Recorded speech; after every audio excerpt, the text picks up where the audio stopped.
Game na tayo. So tapos tayo sa compounds ng copper at silver. Ito na nga tayo sa compounds naman ng gold. Gold salts basically. Sila nga ay gamot, bali, na mahal. Kasi gold eh. Kaya nga pag nagka-lupus ka, mahal.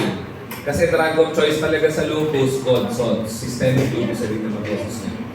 So ano yung meron? Meron kang auro tayo lupus, meron kang auro tayo mali. Ang punto nun, pag may auro at tayo, parenteral. Parenteral lagi. Auro tayo glucose, auro tayo mali. Parehas yung parenteral. Kasi nga, pag oral, auranofin. Isa lang ang oral na gold salt, auranofin. Okay? Ano yun? Ano commission? Kala namin sa malapit na matapos. Ang alin? Dahil, yung na-break kalahati. Ha? Oo. Hindi sir, next week pa. Diba nga? Anyways, auranofin, gold salt. Siya na oral. Siya lang ininom. So yun lang. That will conclude group 1B. Ito tayo sa 2A. Ito na naman. Ano ulit? Ito yan. Sorry, kita-kita ko yung ganun niya. Okay. Bemagkasarbara. Diba? Beryllium, magnesium, calcium, strontium, barium, radium. So, strictly metallic nga daw sila. Tapos hindi sila nag-o-occur free in nature. Bakit kaya? Kasi reactive din. No? Second most reactive elements na sila. Second to alkali metals na nga. Okay? So, yung kasarba na mga hydroxide. Kasarba. Meaning calcium hydroxide, strontium hydroxide, barium hydroxide. Lahat yan water insoluble. Lahat yan na-precipitate ng bases.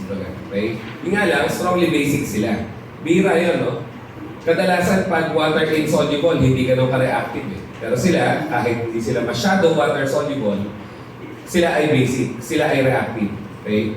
So, ano nga ang tatandaan kay beryllium lang? Ang synonym nga, glucinum. Kasi matamis yan. Matamis yan. Yun nga lang, kung sino man yung tumikim, patay na. Kasi most toxic metal eh, ang beryllium. Okay? So yun.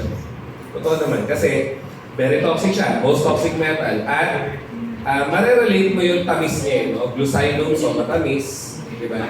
Ang toxicity nga niya, inhibitor siya ng glycolysis. So di magkaka-energy lahat ng cells mo. Kasi remember, glucose ang source ng energy na lahat. Most toxic metal. At hindi na nga binanggit ni Casaret Kendall kung sino yung unang tumikim ng beryllium. Sumalangit na ba? Patay na yun, malaman. Most toxic.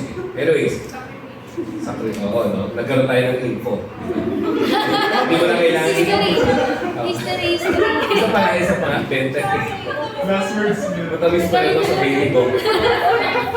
For the sake of science. Pero sana tinandaan yung pangalan niya. Parang hindi na natin i-thesis o i-research na toxic na siya. Anyways, validated test for beryllium na tayo. So, lahat naman sila talaga hindi water insoluble ang hydroxide. Nagiging gelatinous na precipitate. Isipin mo na lang yung magnesium hydroxide nga. Nakahandle nga ba kayo sa lab? Hindi nga yata. But anyways, si milk of magnesia, pag prepare mo sa dosage forms, siya nga ay parang suspension. Kasi may precipitate siya na parang gelatin. So, nasa-shake mo siya. Kasi nga, hindi soluble sa tubig ang hydroxide mo. So nakikita mo yung, parang gelatin talaga siya. Ang hirap ipa-imagine pag di nyo nakita sa realidad nga lang. So white gelatinous precipitate. Ito na yung masasakit sa ulo. Sorry na kagad. Hindi kailangan yung reaction nga, yung reagent. Ang pang-test mo nga ng beryllium at magnesium to differentiate between the two ay quinalisarin reagent. So, ayun. Pwede siguro P at saka Q. Beko. Wala lang. Beko. Sorry na, medyo mo eh. Q eh. Gagawin ko. Q. Yung isa mag at saka Q. Magnesium with quinalisarin nga. Okay? Ayun. Beko. Di ba Q sa Jejemon? Barbecue. Beko. Anyways. So, pala yung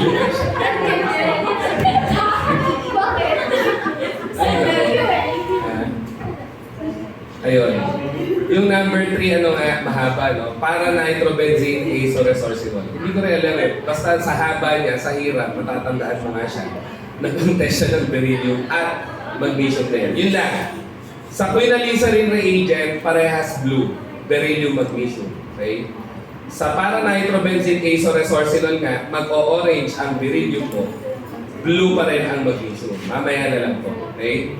So yun, para-nitrobenzene, di ba benzene, may nitro. Ano yung azo? Dalawang nitrogen. So may nitro, tapos dalawang nitrogen sa baba. Hindi ko na dinrawing, basta mahaba yung pangalan ng reagent. Resorcinol. Para-nitrobenzene azoresorcinol, ang mabubuo dyan, orange, red, lake. Yun talaga mga terms sa qualitative analysis. Lake. Pag sinabing lake, ito yung tube mo. As in, sa gitna niya, may kulay orange. Na kulay reddish din. Reddish-orange na, or orange-red. Parang may lake nga sa gitna, kumbaga. Na pag inagitate mo, kumakalat naman. Okay? So yun yung ibig sabihin ng lake. Maraming ganyan sa group 2A. Okay? Mamaya nga may blue lake pa. Okay? So ano nga ang magnesium? Di ba? Piso, pico, miko. Piso is potassium in, sodium out. Tapos miko nga ay magnesium in, calcium out. So yan yung second most abundant cations na nga. Tapos si magnesium, saan mo daw makikita? Sa chlorophyll nga, kasi central atom siya ng chlorophyll. Pag tinanong naman, ano central atom ng heme? Naman, iron nga. Heme na nasa hemoglobin. Okay? So yun ang mga tanong dyan. So alam na natin yun. Tapos nababanggit ko dati sa Picol 1 nga, na kapag nag-digoxin ka, kailangan mo ang potassium. Alam natin yun. Pang-away kay digoxin potassium. Si digoxin nagpapataas ng calcium sa puso. Kaya kailangan normal ang magnesium mo. Bakit nga? Sabi ni Doc Mike. Kasi magnesium ay natural calcium channel blocker. Which also explains why si magnesium nga, CNS depressant. Lagi naman gano'n. Calcium, pinapapasok sa utak yan ng kape. Kaya nga stimulant ang kape. So isipin mo, kape, calcium, stimulant. Okay? So kung ang magnesium mo nga ay calcium channel blocker, CNS depressant siya. Ayun na.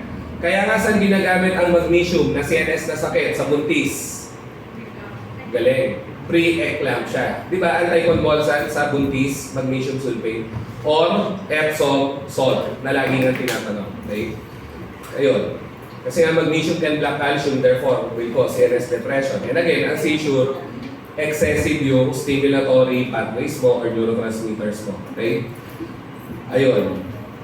Sa biochem nga, although saglit lang natin tinatch yan Ano nga ang cofactor sa lahat ng phosphorylation dependent reactions? Magnesium pa rin. Anong wording natin ng biochem? Cofactor nga siya saan? Sa kinase mediated reactions nga. Kasi di ba, basta ang reaction ay phosphorylation na nagkakabit ka phosphate, lagi ang kinase. So, kinase, kabit phosphate, mahilig siya ngayon sa enzyme, sa usapang biochem, mga general rules ng enzyme. So, kinase, kabit phosphate. Sino kaaway ng kinase na? Phosphatase nga. Sana naalala. Kasi pag phosphatase, magtatanggal ng phosphate.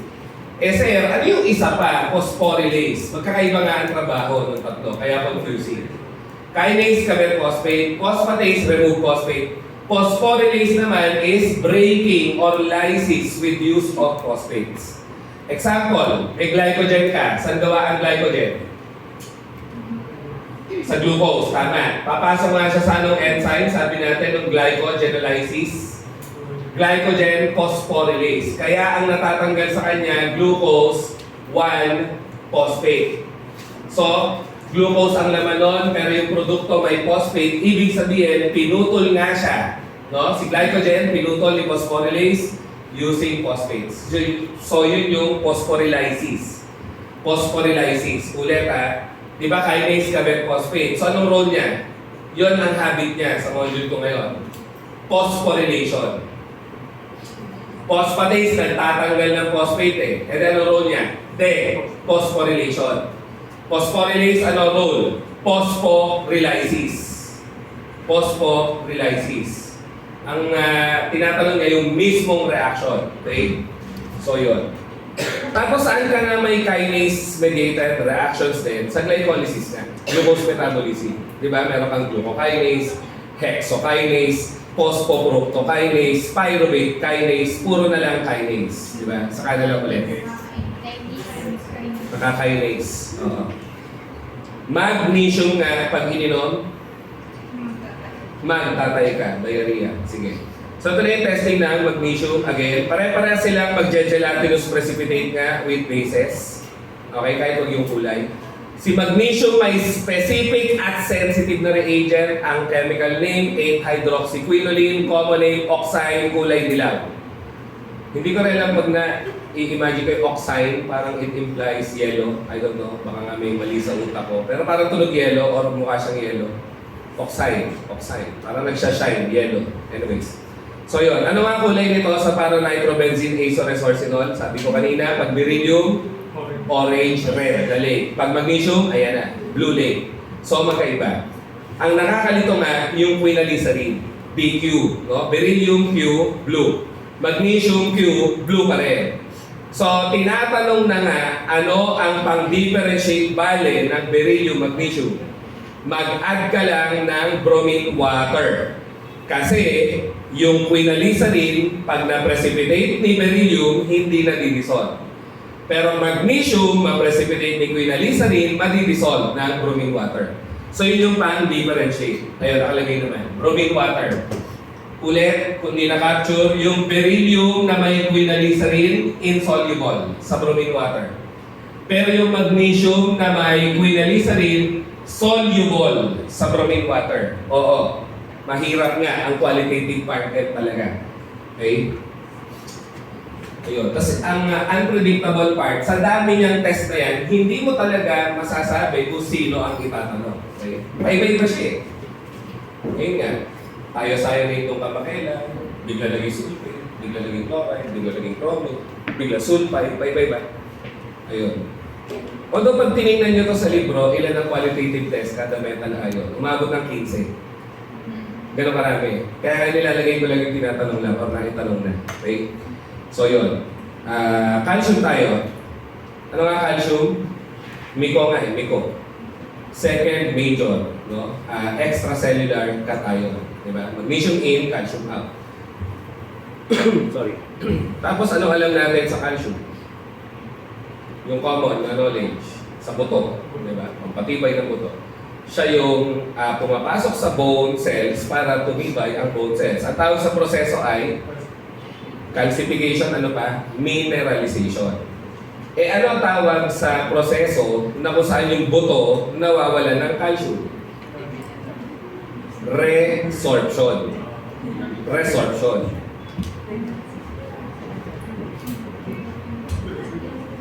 Mineralization ay calcification ng bones. Resorption naman, removal of calcium from the bones. Bakit kailangan matanggal minsan yung calcium sa buto? Kasi dami ng role ng calcium. Pag bumabagsak yung calcium mo sa dugo, ang buto mo kailangan magpakawala ng calcium. Okay? So, sino nga yung cells involved?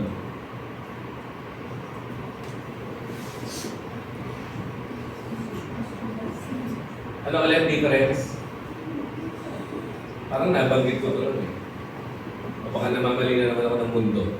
Ano nga pag osteoblast? Bone building. Bone building. Pampatibay ng buto. Mga cells yan ng buto mo. Ano yung osteoclast naman? Bone resorbing. Ibig sabihin, nagbabawas yun ng calcium sa buto. Ayan na. Ano nga ang common na gamot at drug of choice sa osteoporosis?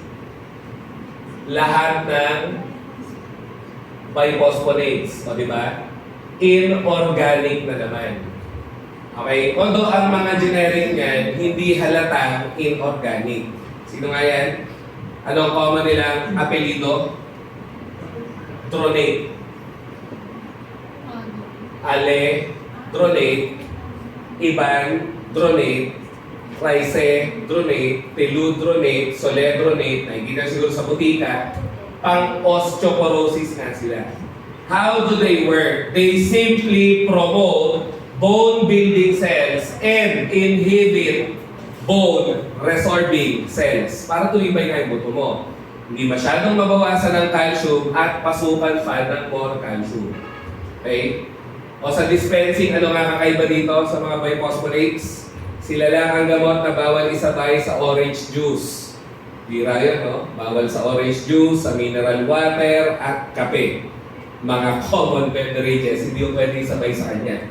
Kasi nako-complex niya yung mineral, nako-complex niya caffeine, nako-complex din niya citrate ng orange juice. Bira yun. Okay? So, wag na wag, isasabay. Hindi sila mag-work.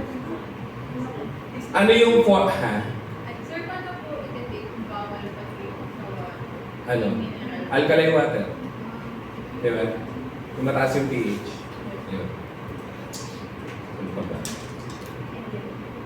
Pwede ka mag... May caffeine ba milk tea? Hindi ako nainom nun. Ayun, pwede. Wala lang. Basta wala lang caffeine, walang minerals, at wala citrate. Visual wala citrate. Okay. Ayun. Ano yung common na form ng calcium sa buto? Yung pangalan lang, huwag na yung formula. Nosebleed yung formula. Calcium chloride, calcium phosphate kasi nga ay hydroxyapatite. Common form ng calcium sa teeth and bones. Ako, pananda ko lang doon, kung wala kang calcium, di ba? Hihina ang ngipin mo, sumawalan ka ng ano? Appetite. Appetite, wala lang. Hindi ko siya tatandaan eh. Okay? So yun yung form, yung tawag talaga sa form ng calcium sa buto. Tapos ano nga, clotting factor number, ano, si calcium. Di ba 1 to 13 yan? 4. Good. Sige, ano yung umpisa ng clotting cascade? Huwag na. Huwag mo na. Huwag mo na i-attempt. Ano yung 12? Makulit talaga. Oh. Di ba simula sa 12, tapos 11, tapos 9, tapos 8, di ba? Si 8, hihintayin si tawag dito. Si 9 at saka si 8 pala magtutulungan para i-activate si 10, si 10 hintayin si 5, 10 at 5, activate si 2, tapos i-activate si 1. Ano nga yung 1? Yun na lang, muna. What is clotting factor 1? Siya yung naghahawak ng platelets together. Kaya nga siya yung nilulusaw mo ng thrombolytic. Ano synonym ng thrombolytic? Fibrin o lytic. Kasi nga clotting factor 1 ay fibrin. Di ba? Yun lang. Ano yung clotting factor 2? Thrombin. Kaya nga thrombolytic din ang tawag. Lumulusaw ng blood clots. So, 4 nga si calcium. Ito na lang ang mahalaga. Sino nga yung clotting factors na nangangailangan ng calcium? Umiyak ka, Marge? Umiyak ka? Naluluwa lang. Bakit? Dahil sa beko? Ano? Sino yung clotting factors na nangangailangan ng calcium? Yung ininibit na ni warfarin. Sino nga ininibit ni warfarin? Sinulat ko na eh. 9 at 10. Tapos 7, 2. Factor 9, factor 10, factor 7, factor 2. Si 10, Stuart Power factor. Si 9, Christmas factor, di ba? Kasi nga na-discover Christmas Day. Plasma thromboplastin component. Si 7, convertin. Si 2 nga kanina, thrombin. So lahat sila calcium dependent. Pag wala ang calcium, hindi sila nagkaka-A. Ano nga ang rule? Pag may A,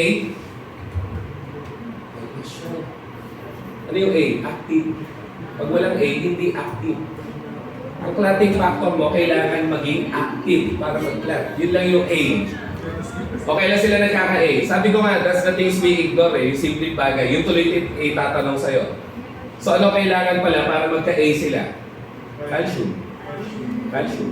At sila nga rin yung clotting factors na iniinibit nilo. War pa rin.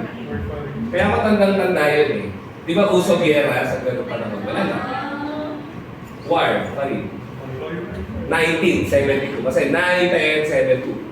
Ano antidote kay war pa rin? Ha? Oo nga. Estudyante nga pala to ng Clean Farm 2. Ha? K nga. K.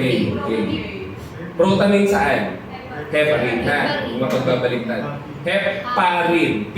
Protamine. Warfarin. Wala lang. Ihiga mo yung K. Mukhang W. Wala na. Warfarin. So, nalilito ka. Heparin, protamine. Oo nga. Sige. Ano yung mga minerals na synergistic with vitamins? Alam niyo yan? Kapag assume naman ito na alam namin. Alam niyo yan? Sino magpapataas ng C? Umasa lang. Pekase. CDE Pekase. Paulit-ulit na. Vitamin C, tataas absorption with iron. Ganun din. Iron absorption, tataas with vitamin C. Kaya nga pinagsasabay ng marami. Pero, anong problema? Acidic. Kaya dapat may laman ng chance. Okay? So, ulcer, ang unang problema. Hyperacidity at ulcer. Si D nga, magpapataas ng calcium. Okay? So, ayun. Pag uminom ka ng D, dadami calcium absorption. Pag uminom ka ng calcium, dadami rin D absorption. Mutually, ano nga sila? Synergistic. Dahil antioxidant to, ayun. Pag magkasama sila, powerful nga na combination ng antioxidant, sinasamahan pa nga ng ganon, ng iba, glutathione. Diba? Okay lang naman, walang problema. So, pag tumaas to, tataas yun. Pag tumaas yun, tataas din yun. CDE Pekase. Okay? Ayun, kaya natin dinaanan, ito nga, calcium. Dadami ang maa-absorb mo kapag nag-vitamin D ka. At sana naalala, ito nga ay toxic na vitamin sa biochem. Na ang sabi ko nga noon, kaya siya toxic dahil nagpapataas nga siya calcium. Pag dumami calcium na na-absorb sa dugo, ang calcium natural pupunta sa muscles ng blood vessel, vasoconstrictor nga yan. Ang ending, ikaw ay magkaka-high blood. Hypertension na ay toxicity ng vitamin D. O yan, may magtatanong na, Sir, yung lola ko ino-osteoporosis, ganyan ang ginagawa. Okay lang. Basta ang BP niya, hindi aangat ng 150/90. Hindi kailangan alam na alam yun. No? Kung ako kasi tinatanong ng student, so, bring up ko na. For osteoporosis, kasi nga common yun sa matatanda, tapos high blood sila, madalas, di ba? Basta okay lang. Basta wag aangat sa 150 ang BP. Okay? Kasi yun yung target sa geriatrics, tama ba? 150 lang. Hindi 140. Bakit? Wala rin eh. What do you mean wala rin? Ano ba ang pagkakaunawa nyo sa blood pressure guidelines? Ito yung normal, no? Pag ginamot mo ang pasyente, hindi mo aabutin yan. Hindi mo aabutin yan. Dalawa lang target mo. Yan at ito. So yung mga bata-bata pa ng 60, ito target. Yung mga over 60, ito target. So bakit mataas? Kasi kahit magdagdag ka ng gamot, di naman nahaba buhay nila. Nililiwanag ko lang hindi natin sila pinapatay. Okay? Kasi pag nag-add ka ng gamot at tinry mo ibaba dito, lalong umiigse ang lifespan. Bakit? Nalalaso ng gamot, matanda eh. And that also avoids what? Polypharmacy. Kasi yung iba, tatlo na anti-high blood. Tapos nakikita target 150. Magdadagdag pa, hindi mag 140. Nonsense. Hindi rin humaba life expectancy eh. Sorry na, dahil na inabot. Osteoporosis lang eh. So yun. Pag osteoporosis, again, magka-calcium kasi yan, so nakaka-high blood. Okay nga lang. Basta i-maintain mo yung target, less than 150. O kung 150 sakto, okay na yun. Hanggang doon lang. Okay? Ayun. So siya nga ay clotting factor number 4. Tapos sabi nga natin, CDE Pekase. Okay? So yun, ang calcium nga, alam na natin yung ibang qualitative test, di ba nga? Si calcium, si strontium, si barium, si lead, lahat yan ay insoluble ang sulfate na may precipitate nga ng kahit anong sulfate, kahit ano. Hindi lang sulfuric acid. So kulay puti. Hindi naman tinatanong yung kulay. Ang mas tinatanong ngayon, by the way, yung reagent na pang test. Sorry na, kaya sakit sa ulo. So, ang calcium pati, kahit anong oxalate mo, mape-precipitate mo siya as calcium oxalate. Okay? Ayun, at calcium oxalate nga, ang pinaka-common chemical substance saan? Kidney stones. Kidney stones or nephroliths kung tawagin. Okay? Ano ang kulay sa non-luminous flame? Binaba ko na. Tapos tayo last meeting, di ba? Brick red. Kasi pag carmine red, lithium, pag crimson red, strontium. Di ba? So yung calcium, brick red. Parang calcium, brick red kasi taxicab, wala lang. Yung lithium, wala akong palanda. So lithium, carmine red. Yung strontium, banggitin mo lang ng gano'n, matigas. Crimson red. Okay? Pero pag nag-cobalt glass ka na, ano na ang kulay ni calcium? Yun ang mahirap ang layo. Light green. Light green. Okay? So moving on tayo kay strontium. Ang common name nga niya, brass yellow metal. Kasi yun talaga kulay niya, mukha siyang brass. Pero ano ang laman ng brass kanina? Inuulit pa talaga eh. Sasaksabay ko na talaga ito. Ano? Brass. Copper and zinc. Diba? Kanina. O yun. So, ang radioactive isotopes ng strontium nga ay pinag-i-scan ng buto for bone lesions and other bone disorders. Ngayon, ano nga yung autoimmune na sakit sa buto? Na nasa biochem din at clean farm. Autoimmune, sarili mong immune system, sirain yung buto mo. Paget's disease. Common kasi nag-iiwan yun ng bone lesions. Okay? So ano ang qualitative test ng strontium? Paget's. Paget's. Sa biochem, dinaanan natin yan sa enzyme, sa dulong-dulo. Second to the last na slide. Paget's disease. No?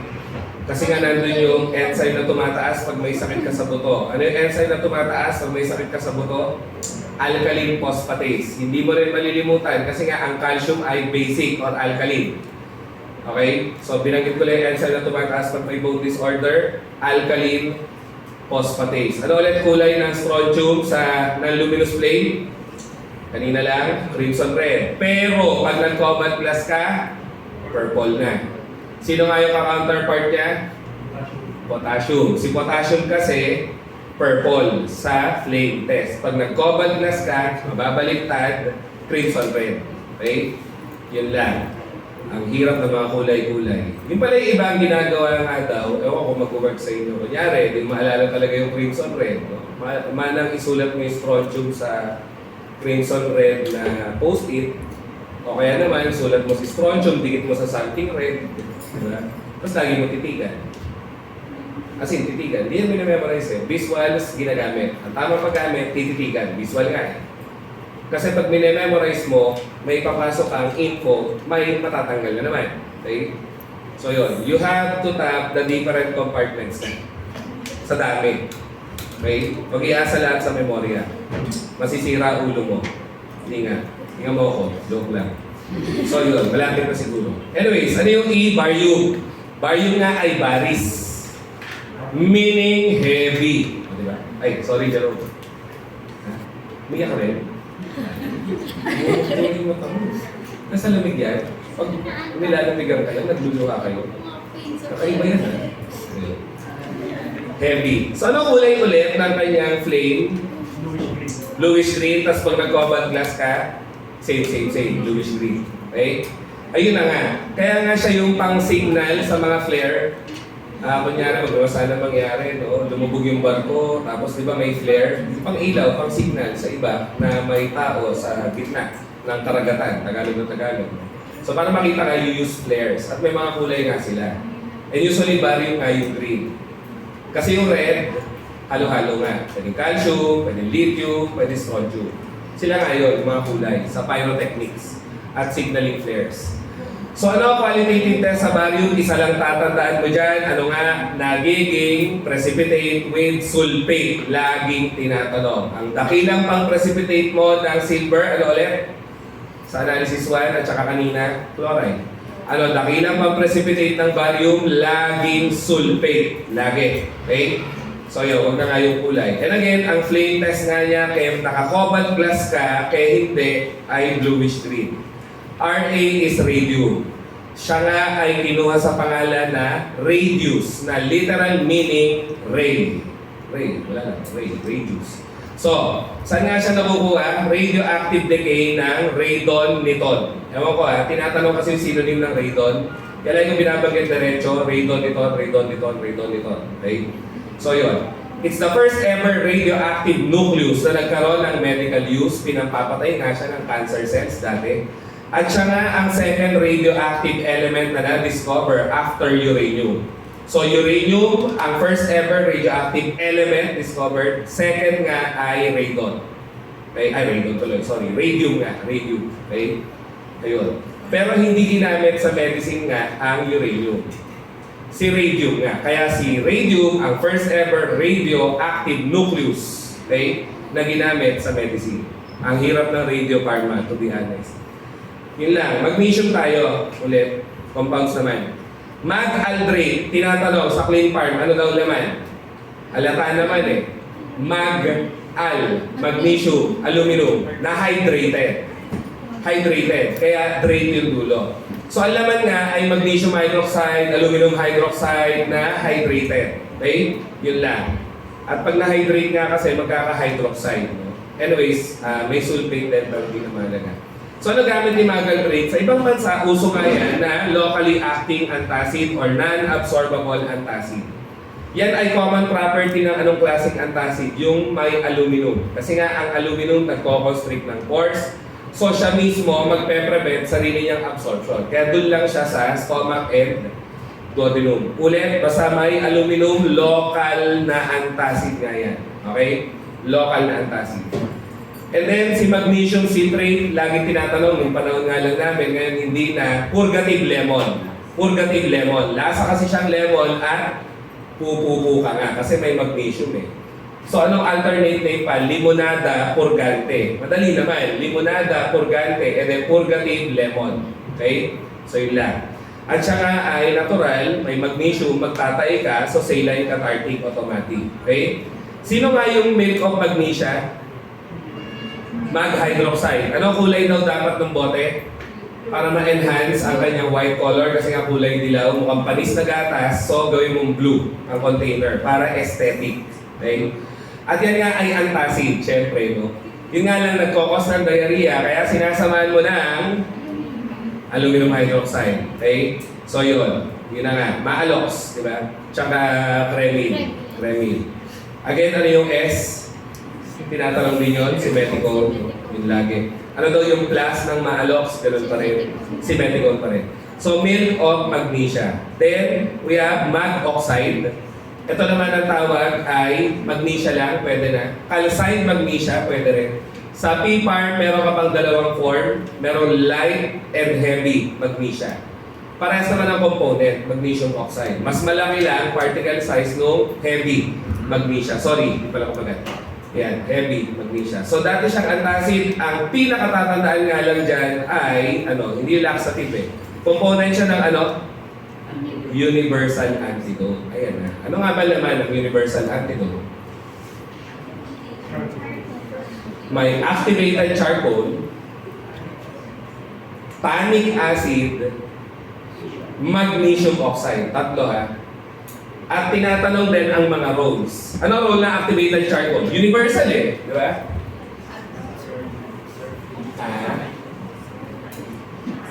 Pag sinabing universal antidote, may mag oxide nga, may tannin or tannic acid. Okay? At may activated charcoal. So ano role ng mag oxide? Base yan Base yan Ano ngayon? Ano role niya? Pang-neutralize ng acid.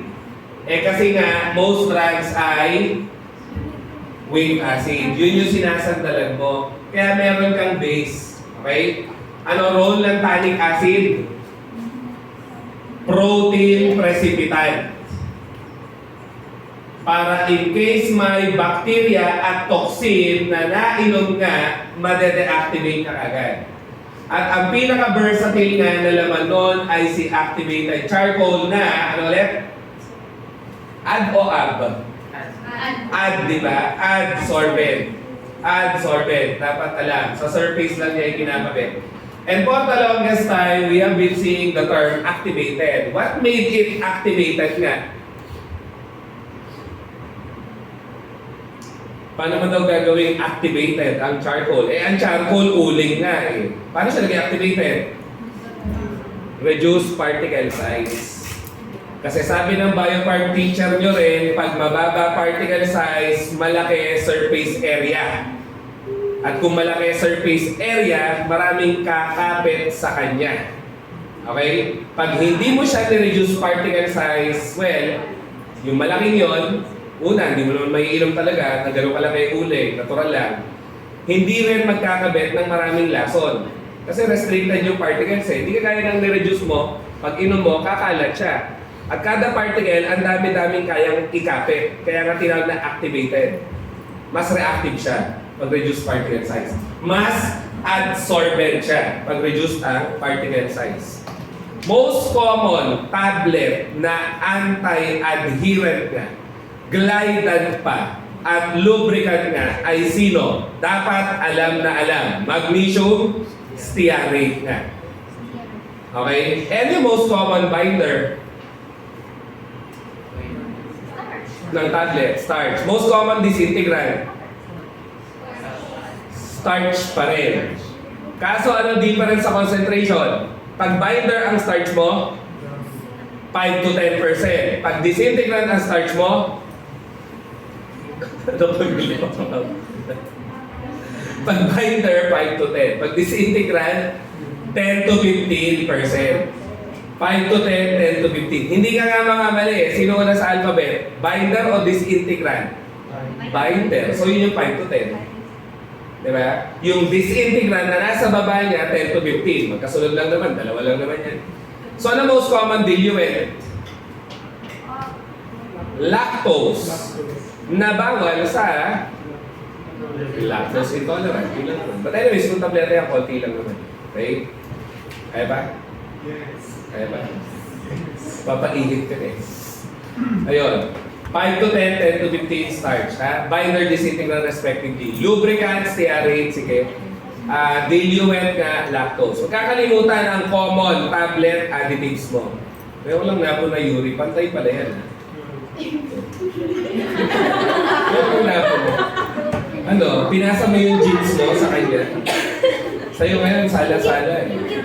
Ha? Idol ka. Idol ko daw pala siya. Ayun lang nga po na eh. Kaya ito yung patina ko sa'yo. Ano, twinning ba kayo? Ayun. Anyways. So, stearate ha, lubricant. So, yun. Magnesium sulfate, heptahydrate nga. Again, pag heptahydrate, ito tubig. Huwag kakalimutan ha. Epsom salt.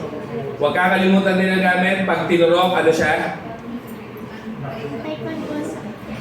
Pag tinurok, anti-convulsant. Pag ininom, yun. Doon ka sasagot laxative. Okay? Ano pa other name na? Bitter salt. Saan ginagamit to nowadays? Nice to know. Magnesium sulfate.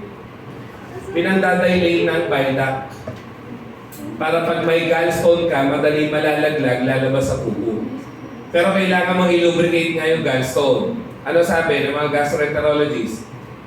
Ikaw ay apple juice. Di ba narinig? Tagal na nun eh. Apple juice 4 times a day. At syempre, ang apple juice ay yung fresh. Hindi yung tinitimpla na powder ha. Hindi mag-work yun. Kasi yun ang di-resolve ng gallstone mo ang mag-reduce ng particle size. Ngayon, sa 7th day, hindi ka raw magdi-dinner. Lalaklak ka nga ng olive oil. Apple. Lalaklakin yung apple. Parang lalaklakin yung mansanas. Nag-apple juice yan sa apple mo sa dulo. Olive oil. Na-imagine nyo, olive oil. Half cup. Inom ka mantika, hindi ikaw na lang. Diba? Half cup. Lagyan mo daw ng lime. Yun. Sa 7th day. O tapos, ginawa mo yun na 6 p.m., wala kang dinner, pag-apak ng 10 p.m., inom ka, Epsom salt. Para bumukas yung bile ducts. Kinabukasan, ang pupo mo, maraming green, yun na yung cholesterol stones. Totoo naman. Ginawa na ng tatay ko. Totoo naman siya. Pero, be sure, nagpa-ultrasound ka muna. Kasi, pag sobrang laki yung bato mo, at nag-apple juice ka na lumiit siya, lalo siyang babara. Okay? So, effective lang siya sa mga gallstones na maliliit. Hindi yung sobrang laki. Kasi may gallstone na kasi laki ng gallbladder mo eh. Okay? Hindi, may gano'n naman talaga. Meron na. Hindi, di ba gallbladder ganyan? May bato na sakop yung buong gallbladder pag pina-ultrasound. Pag gano'n ang problema, hindi pwede yung apple juice therapy na yan. Kasi lilit yung particle, lalo ka lang masasaktan. Babara siya lalo sa bile duct. At lahat ng tao may gallstones. Lahat. Hindi mo lang napipili yung symptom kasi maliit pa siya. Okay? Lalo pa tayo mahilig sa makulas, ayan, Samgyup. Diba? Galing mo talaga sa nadali mo. Eksakto. Ikaw, may pang Samgyup ka, ako wala. Bira mo ng Samgyup. Nahiya siya bigla. Ayun, makolesterol na pagkain kasi. Fast food, junk food, street food, proven, chicken, isaw, chicken, sweet, wala. Sarap. Kwek-kwek, diba? Ayan. Anyway, so ano nga, pag intramuscular, so pang-open siya ng bile duct, si Epsom salt. Hindi naman tinatanong, na-share ko lang, high school ako mga. Kasi common ang ginagawa yan. Pero be sure nga na nagpa-ultrasound ka muna. Or kumonsulta ka rin, syempre, sa gastroenterologist. Huwag mag-self-treat. Maraming nadadali ng self-treatment eh. Ha? Ano? Self-treat kasi is practicing self-love. Gano'n. Kaya mag-self-treat ka na lang. Mag-self-medicate ka na lang. Gano'n ba yun? Okay. So yun. Anti-convulsant na siya, mo ko sabihin sila, siya for eclampsia. So oral, ano ulit? Pampahupo. Yun lang. And then, eto na. Bakit nandiyan ang talc? Laging tinatanong. Talc na is native or natural, hydrated, magnesium silicate. Isa pa. Eksaktong tanong yun eh. Native, hydrated, magnesium silicate, talc kagad. Native means natural. At marami pang ibang silicate mamaya. Sorry na, ang haba niyan eh, ang dami rin yan. So pag mag-silicate na hydrated, talc kagad. Tapos ang talc mo nga, sino daw ang common contaminants?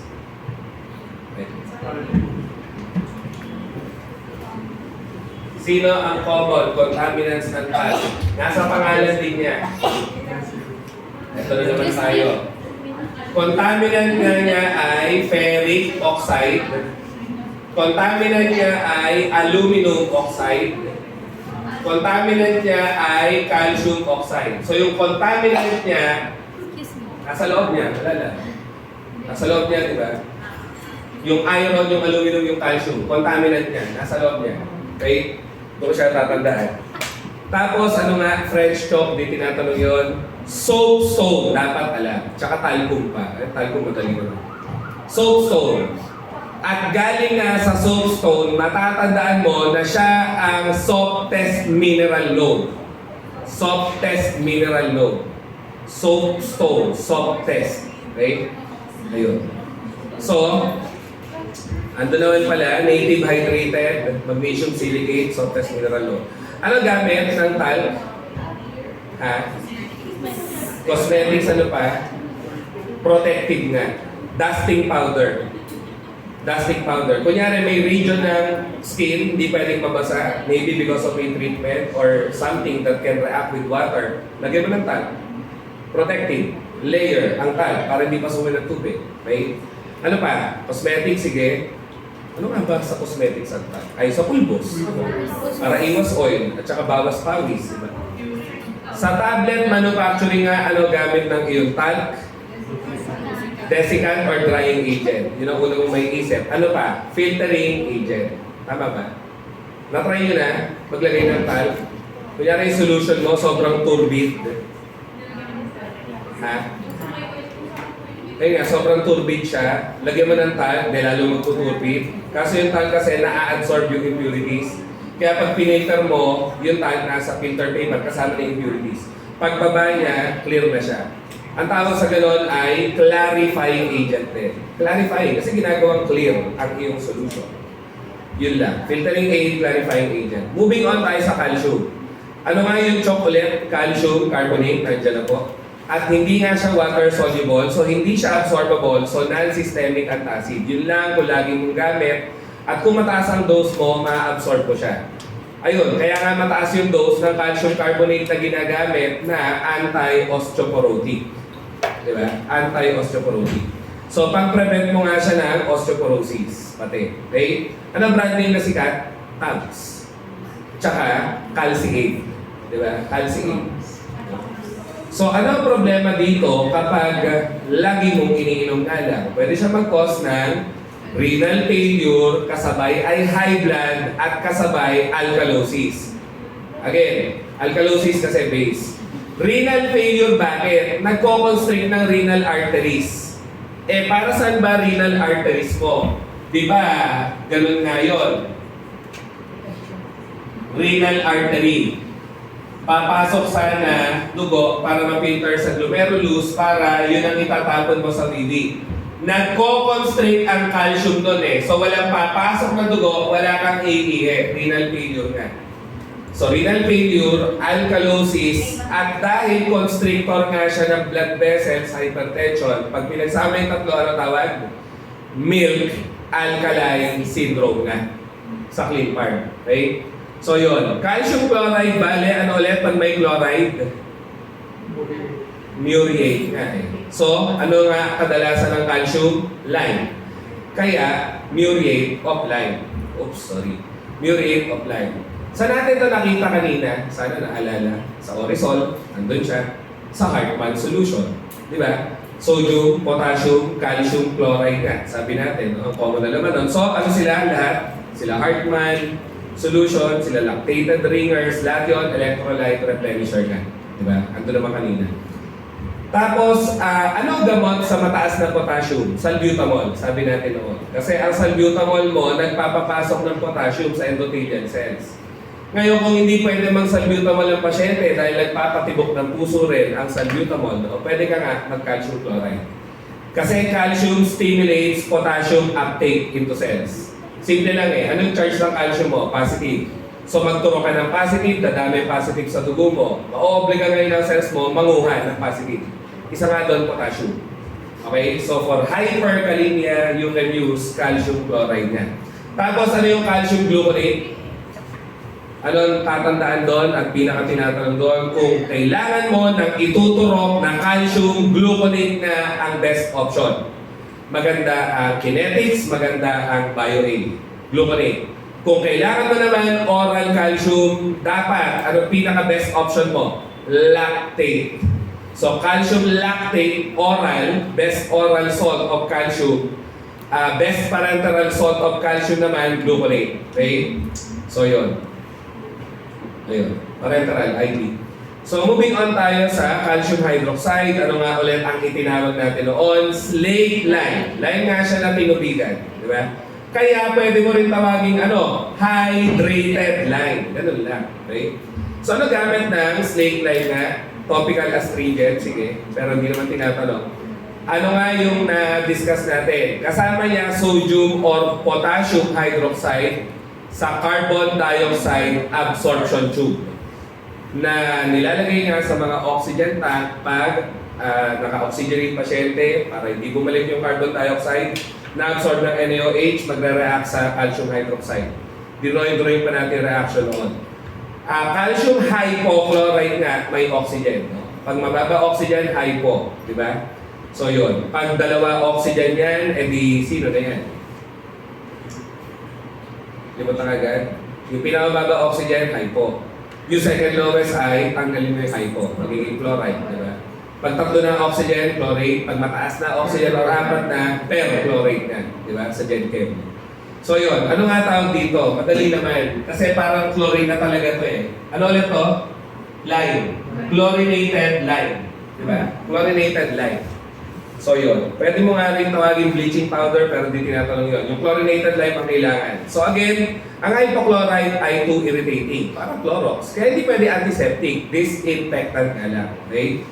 And ayun na nga, basta hypochlorite, matik, pang-bleach o pagtanggal ng makulay naman siya. Ano ulit ang best calcium salt for oral preparations nga? Ayan na, lactate. Kaya nga oral supplement siya, pang osteoporosis pa rin. Wala nang bago doon. Basta calcium, osteoporosis.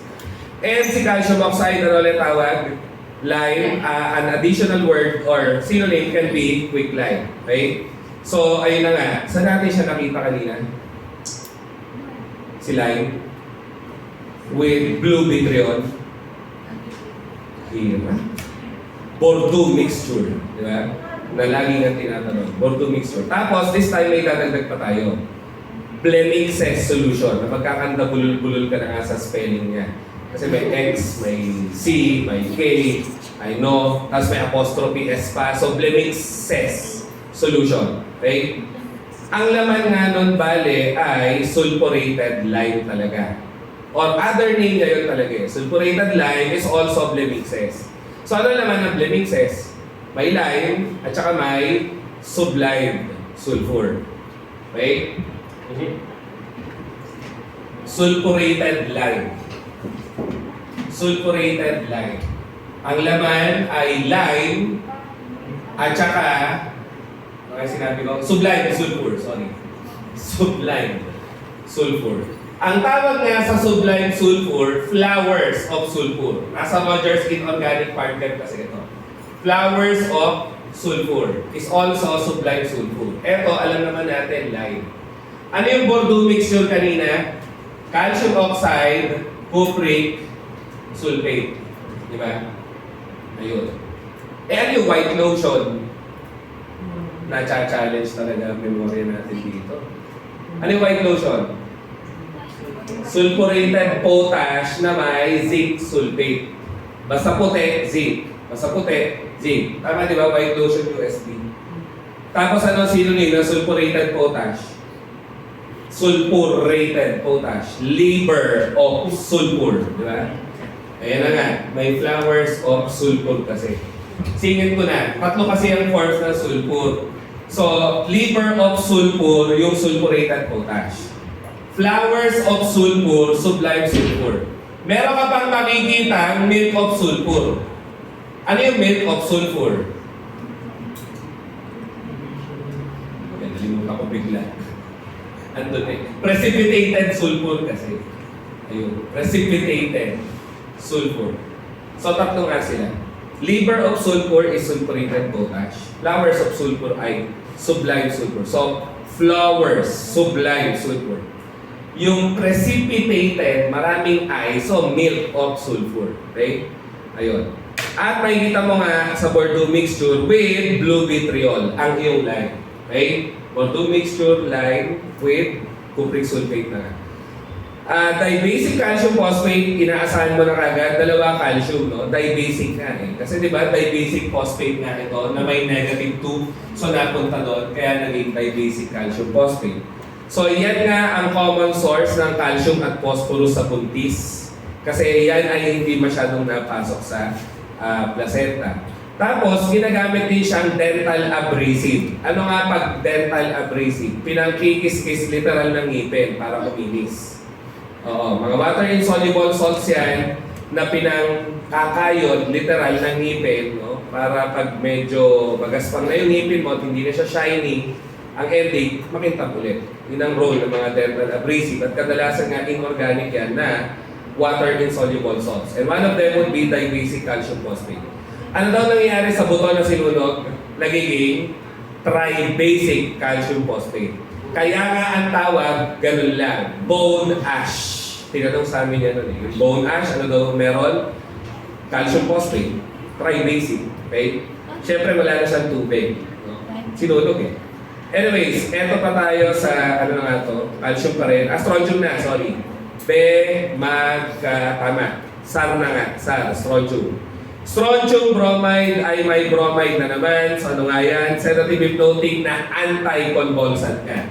So ano yung tatlong bromide na sumikat nga noon na anti-epileptic agents or anti-convulsants to the point na si USP tinawag na silang 3 bromides elixir. Sorry na, ganyan naman ang words. Lumang-lumang preparation na tinatanong ang laman. Sino nga ang mga laman nito? Sodium bromide, potassium bromide, tsaka ammonium bromide. 3 bromides elixir nga. Okay? So, we don't usually see dati, isa lang. Madalas nga 3. So, ang danger nga doon yung bromicid. Kasi lahat sila may bromine. Okay? So, wala ang strontium bromide. Si 3 bromides elixir. Kaya tuloy, pag pinamorse type yan, siya lagi yung nakasingit. 4 ibibigay sa'yo, piliin mo daw yung 3 na laman ng 3 bromides elixir. Isipin mo na lang, puro ano nga to, 1A, di ba? 1A, 1A, 1A. Ano may strontium? 2A eh. So, hindi siya kasama. Okay? Ganun lang. Ano ulit yung nasa Sensodyne? Number 99 yan sa boards namin eh. Kaya nga yung tanda ko. Wala lang. Kasi first exam mo, di ba? Module 1. So, memorable sa'yo, no? Yung trauma. Kaya tandang-tanda mo yung mga tanong halos. Strontium chloride nga ang laman ng Sensodyne. Para nga yan sa sensitive teeth. So, tooth desensitizing kasi ang iyong strontium chloride. May strontium salt nga na pwedeng pumasok sa buto na parang calcium ang dating ng strontium mo pag nasa buto na. Strontolac nga ang brand name. Kasi nga, strontium lactate. Okay? Strontolac. So, treatment nga siya ng osteoporosis. Tapos hindi mo malilimutan kasi ano ulit yung common calcium salt na iniinom? Calcium lactate eh. So siya ganun din, naka-lactate din. Kirby, sabog na? Sabog na ba? Magano ka din.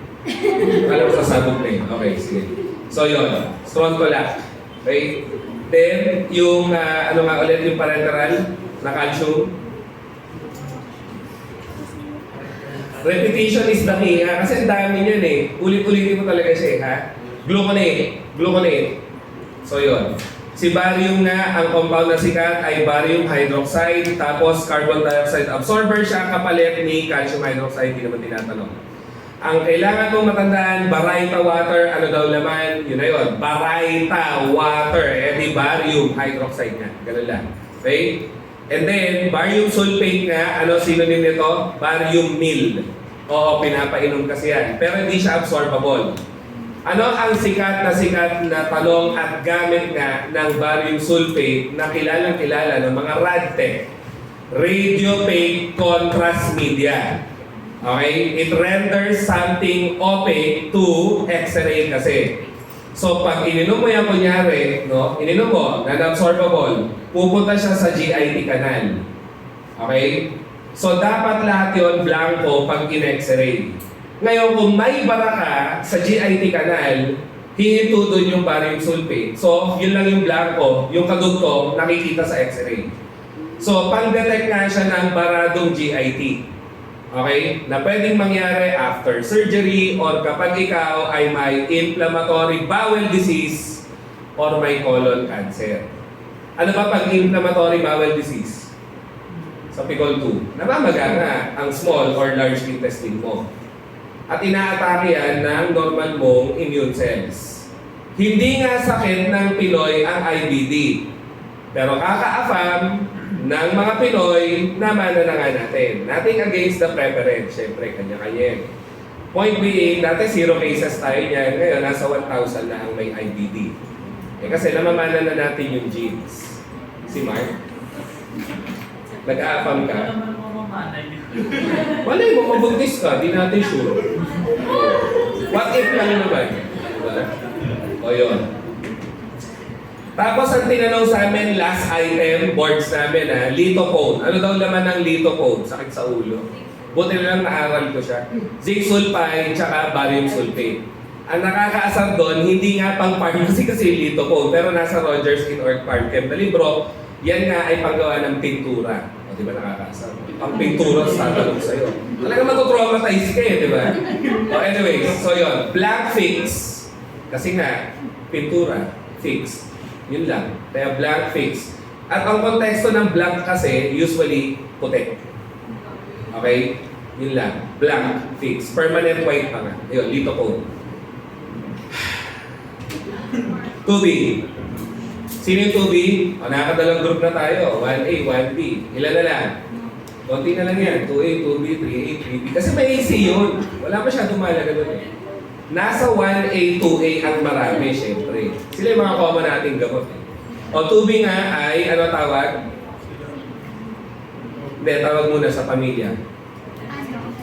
Volatile metals. Ano naalala? Hindi nga sila, hindi sila transition metals, hindi rin sila group A elements. Hindi sila transition element, hindi rin sila representative element. May sarili silang mundo, may sarili silang grupo. Zinc, cadmium, mercury. Ayun.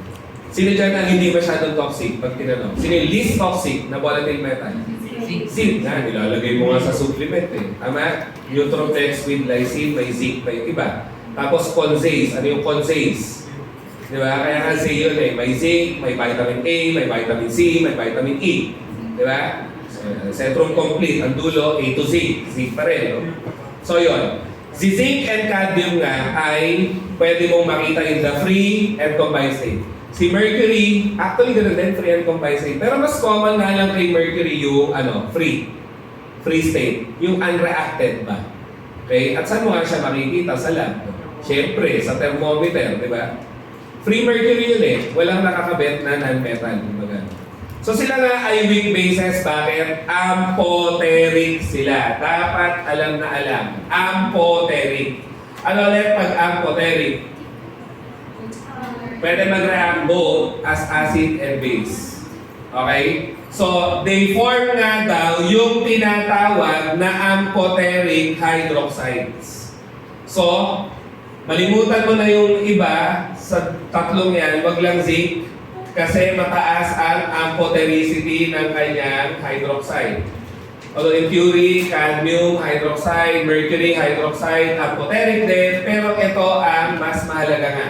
Si zinc hydroxide ay amphoteric. Tanong, sino pa ay amphoteric? Ang hydroxide nga. Manganese hydroxide, amphoteric yan. Aluminum hydroxide, amphoteric yan. Plumbous hydroxide and even plumbic hydroxide. Remember, may 2 tsaka 4 ang lead. So lead 2, lead 4. Plumbous, plumbic hydroxide. Gold hydroxide nga ay amphoteric din. Sino pa ba? Okay na? Lead. Hindi naman yung antimony eh. Gold hydroxide. Okay na? Okay na. Ano napapansin? Lahat to toxic except kanino?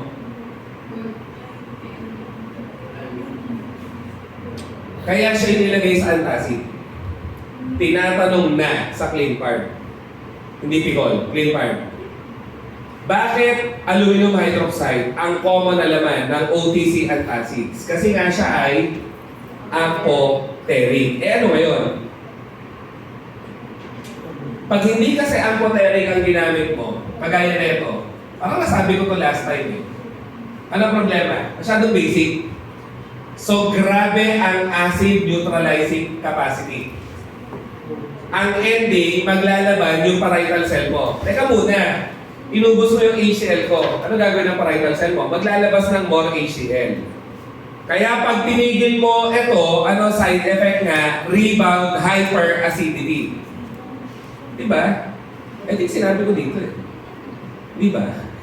Dami sir. Yan matandaan. Rebound hyperacidity is a common problem with antacids. Kaya tuloy, si clinical pharmacist nating board examiner, tinanong, ano nga ang advantage ng pagiging amphoteric ng aluminum hydroxide mo? Yun na nga, wala siyang rebound hyperacidity pag tinitigil mo. Bakit? Amphoteric eh. Hindi malakas ang acid neutralizing capacity. Kasi kahit papano, acidic din siya. So, hindi maglalaban ang stomach mo at parietal cell mo. Okay? So, yun. So, zinc na ay tinatanong, nakakaasar din. Protective coating nga siya for galvanized iron. Yun mismo nakalagay sa tanong, believe it or not. Sino daw yung metal na protective coating ng galvanized iron? Zinc. Pharma pa ba to? Hindi ko rin alam. But anyways, brass, ano ulit? Copper zinc. Copper zinc, no? Tapos, sino kadalasan ang kasama ni zinc sa mga bato na pinag-e-extractan natin sa kanya? Cadmium nga. Cadmium. And we extract zinc and cadmium from their ores. Okay? Ayun, saan mo pa makikita zinc? Siya nga ay container ng baterya. Okay? Usually sa kotse.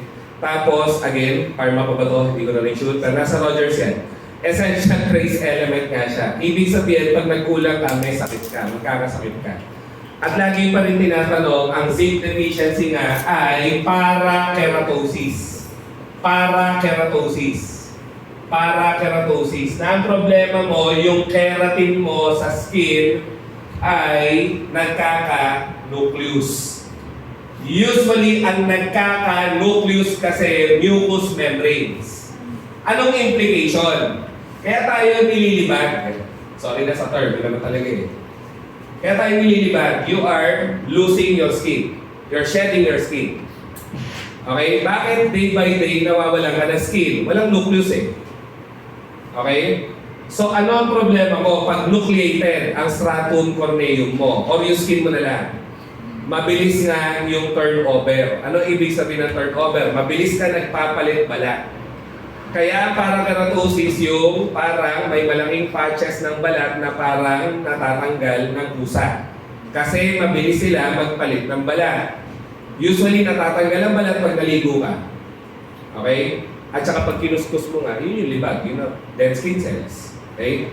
Pag may parakeratosis ka, di ka pa nakakaligo, natatanggal yung balat. At makita mo rin yan sa psoriasis. O sige, tawag ng Pinoy, ano nga? Psoriasis. Diba? Yun. Ay, naku, inorganic. Anong gamot na nilalagyan ng zinc? Bacitracin nga at saka insulin. Di malilimutan, no? Insulin, so zinc. Bacitracin, so may zinc. Dalawa gamot na organic na nilalagyan ng zinc. Insulin, kaya nga insulin, tsaka bacitracin. Ano gamit ng insulin? Alam natin, diabetes, both type 1 type 2. Usually nga lang type 1. Bacitracin nga, may zinc, okay? At makikita mo to sa mga topical na antibacterials, no? So magkaiba nga lang ang role ng zinc dyan. Ba't mo ito nilalagyan ng zinc ang insulin? Tinatanong din sa practice of pharmacy kasi may hospital pharmacy nga doon. This is to prolong the shelf life of insulin. Kasi di ba, protein nga siya, so madali siyang napapanis, biomolecule eh. So kailangan ng preservative, pang-retard ng oxidation or antioxidant, pwede rin. Or, yun na nga, preservative na lang, sorry. Yung bacitracin zinc, ano ginagawa ng zinc? For some unknown reason, hindi pa ka rin klaro, but zinc can significantly increase the bactericidal activity nga of your bacitracin. Anong naalala sa bacitracin? Nakakaiba. Sige, antibiotic. Pero saan nga nanggaling? Ay, di lang naalala sa organ. Saan ito nakuha? Bacillus subtilis. Si ano? Sige. Tao nga. Galing. Margaret Tracy strain. Si Margaret Tracy ay 8-year-old na batang babae kako na na-infect ng subtilis. Tapos yung subtilis na nang-infect sa kanya, tinubuan ng antibiotic. Okay?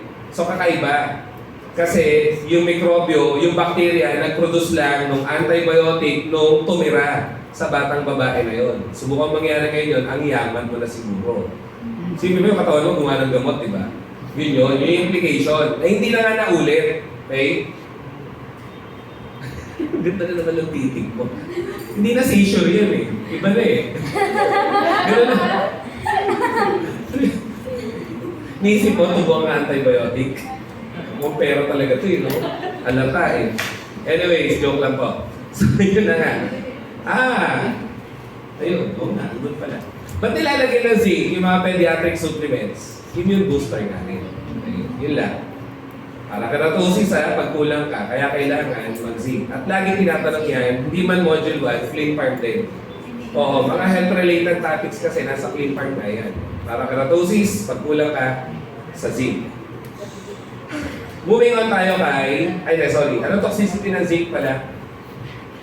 Metal fume fever. Eh ano nga sila eh, volatile metal, madali nagsusupply. So ibig sabihin, madali mo nalalanghap. So pag nalanghap mo, ang tawag metal fume fever. Ano ang toxicity tuloy? Ano ang antidote sa lahat ng zinc compound sa soluble? Sodium bicarb. Sodium bicarb. Okay? Yun lang. Kasi it can neutralize the acidity of zinc. Remember, zinc, amphoteric eh. Pwede acid, pwede base. So, kaya siya yung neutralize na base. Ganun lang. Eto na. Ano nga yung sinabi ko kanina? Basta hydroxide ng mga group 2 elements, madalas talaga white gelatinous precipitate na yan. So, okay na yun. Okay? Tapos, majority ng sulfides mo nga, pinakita ko lang dito na amphoteric siya. Diba, hydroxide yun. Kaya niya mag-react sa acid para maging water soluble. So, nag-react siya. Kaya niya mag-react sa base para maging water soluble ulit. So, hydroxide nga siya na nagre-react sa acid at base, kaya siya ay amphoteric. So yun, pinatunayan lang sa atin na amphoteric siya, hindi kailangan yung mga reactions. Ito yung kanina ko pag gusto sabihin. Ano nga yun? Lahat ng sulfide ng metal ay kulay itim. Lahat itim, may konting exception nga lang. Isa ito si zinc. Mapapansin nyo naman yan madalas ng zinc compound may white sa synonym. Ayun nga, white vitriol. Diba? Ay zinc sulfate. Ano laman ng white lotion? Zinc sulfate pa rin. Madalas nga white, may zinc. Kaya ang sulfide ni zinc ay kulay puti. Okay? Ang kulay naman ng sulfide ni cadmium ay kulay dilaw. So, exception din siya. Kasi nga lahat itim. May few exceptions nga lang. Okay? So, cadmium ay yellow. So far, zinc ay puti. Madadagdagan pa yan. Sorry na agad. Okay? Although di sobrang dami.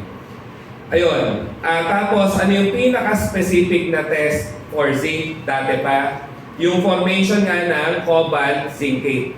Cobalt zincate. Ano yung sinabi niya sa cobalt zincate? Ayun, nasa dulo-dulo. Cobalt zincate. So yan nga ay paano nabuo. Yung reagent mo, pinagsama mo muna, di mahalaga. Sodium carbonate, cobaltous nitrate. Tapos saka ka naglagay ng zinc. Ang nabuo nga, cobalt zincate. Zincate. Sorry. Si cobalt zincate kasi, ang tanong doon, no? Ay ano daw ang common name. Kaya yun din tuloy ang tawag sa test. Ano tawag sa test na to? Riemann green. Riemann green. Pag narinig mo yung Riemann green, kilala ko yan. Pang-test ng na naman zinc. Riemann green. Riemann green, zinc. So nabubuo, cobalt zincate. So kulay green nga yun na precipitate. Wala lang. Wrong spelling, sorry. Single L na. Riemann green. Pananda lang yun para maalala na testing siya o pang-test nga siya ng zinc. Mamaya may isa pa. Cobalt metaluminate. Tinatanong din. Okay? So dalawa yan ang common zinc at saka aluminum. Same kasi yung protocol or procedure. Magkaiba yung produkto, syempre. Ito may zinc, cobalt zincate, Riemann green. Ayan, killer question ko naman yan kung ako ay estudyante. Si Riemann green, sino tinatest? Zinc. Yun nga, kasi Riemann green. Okay? Ayun. Tapos ano yung specific reagent na indicator din natin ng analysis 1? Pag nagtatitrate ka ng may zinc, ano ka ako? Pinaka-specific na binder sa kanya bilang complexing agent, diethizone nga. Hindi ka rin mamamali kasi nandun naman yung zinc sa diethizone. Okay? At sabi nga natin sa titrations, nagagamit ka ng diethizone, ang endpoint ay pink. Kasi pag nagsama na ang zinc at diethizone, kulay pink. Okay? So, dyan matatapos finally ang zinc. Punta tayo sa nagkakos ng itay-itay disease. Ano nga yung nagkakos ng itay-itay disease? Cadmium, di ba? Cadmium. No? So, bakit nga itay-itay? Ouch, ouch. Sige. So, dinadagdag siya sa alloy para bumaba ang melting point noon. Nakikita sa tobacco kasi ang cadmium. So, nakikita sa cigarette smoke. At siya nga ay cumulative poison. Ano yung sabihin ng cumulative poison? Matagal ang singil. Nagbi-build up muna siya kasi sa atay mo, sa buto mo, bago siya mag-cause ng toxicity. Dalawa ang sikat na tinatanong sa public health nga na cumulative poison.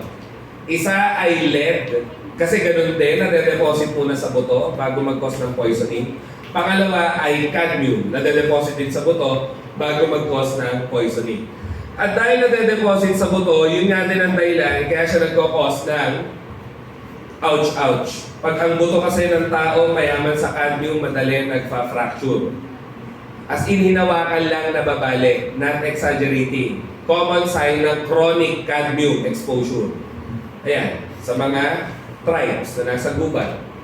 Tapos, di ba, nagtotobacco smoke sila, eh mayaman nga sa cadmium, ang tobacco o tobacco.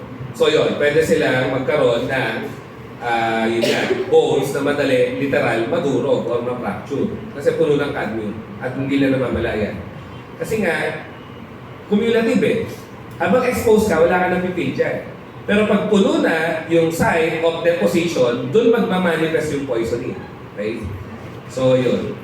Moving on tayo. Again, ano ang kulay ng sulfide ni cadmium nga? Huwag kakalimutan, siya lang ang yellow sulfide. Okay? Tapos saan mo makikita si cadmium? Tama ba? Cadmium sulfide. Cadmium. O tama. Saan nakikita cadmium sulfide? Shampoo yan eh. Na nawala, tapos ngayon makita mo nasa Watsons na ulit. Nagbago pa ng container at logo. Gumanda pa. Selsun Blue. Cadmium sulfide. Check mo yung label.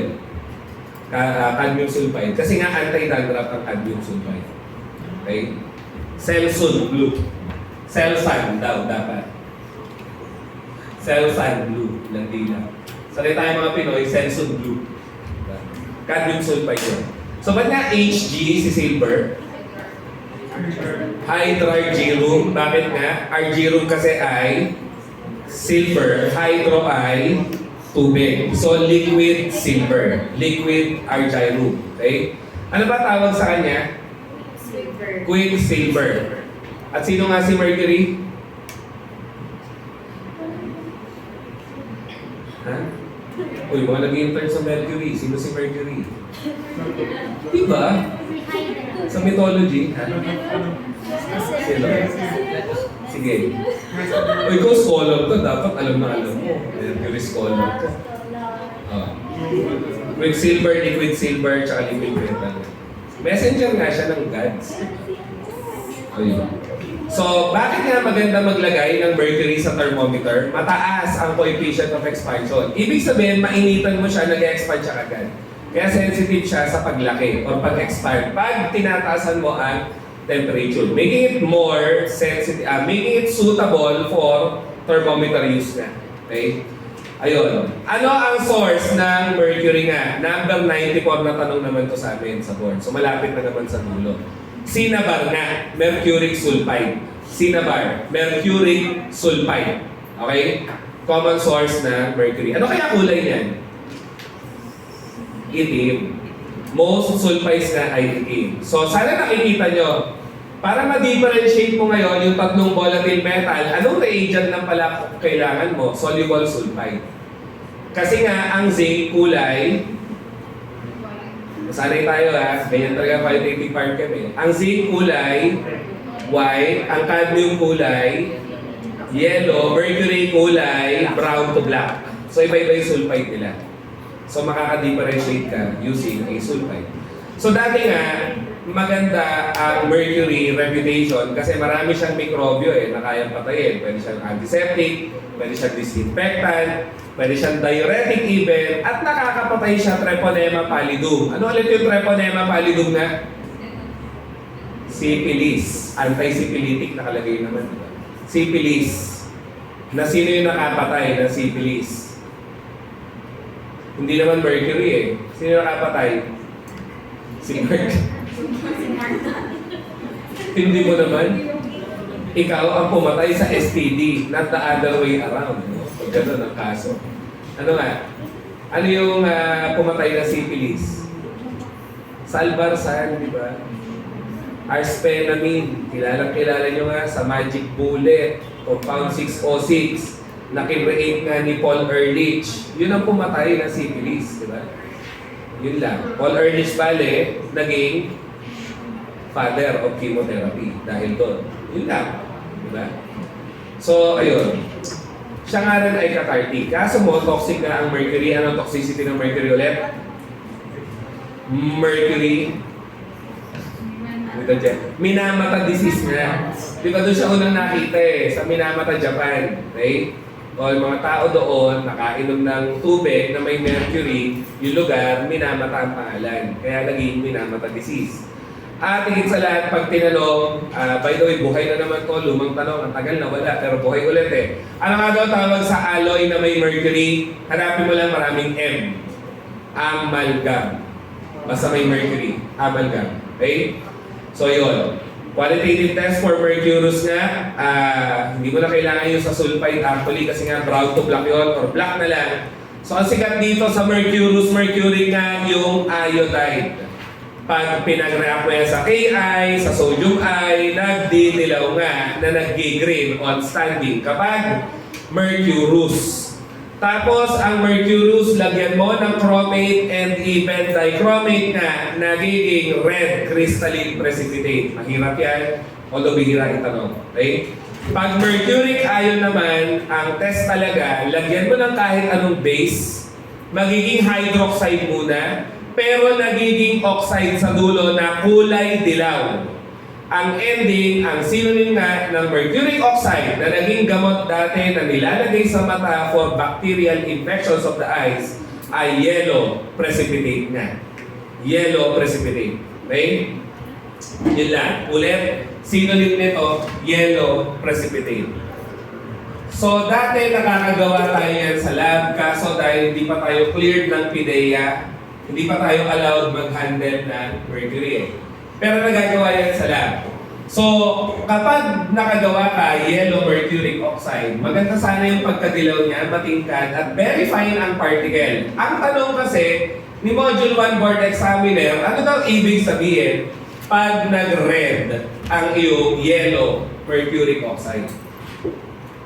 Pag naging red mercuric oxide na siya, hindi mo na siya pwedeng gamitin pang eyewash. Kasi masyado nang malaki particle size niyan. It's the same compound. Pero pag namumula siya, indication yon na lumaki particle size. Nag-aggregate na ang mercuric oxide with each other. And keep in mind, ilalagay mo to sa mata Hindi pwede malaki particle size. Masakit, makakabulag, makaka-injure pa.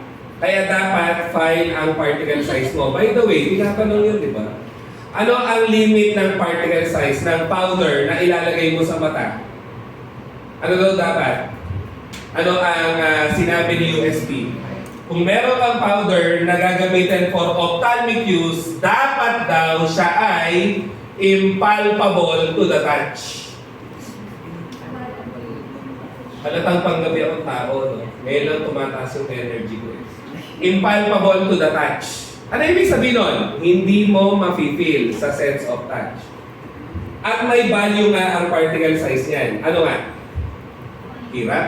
Less than 74 micrometers dapat. Or less than 74 microns. Sorry na agad. Sa dosage forms yan So kapag ang particle size ng pulbos mo or solid mo ay 74 pataas, di pwede ilagay sa ophthalmic preparation. Makakabulag siya, makakadamage ng mucous membranes kasi. Okay? Ano yung sweet? Kaya ba?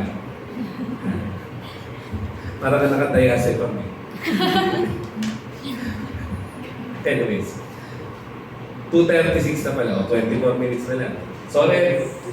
Okay lang. Mamaya ulit. Pero na tayo, lipat bahay gang tayo. Lilipat na lang natin yung board sa loob.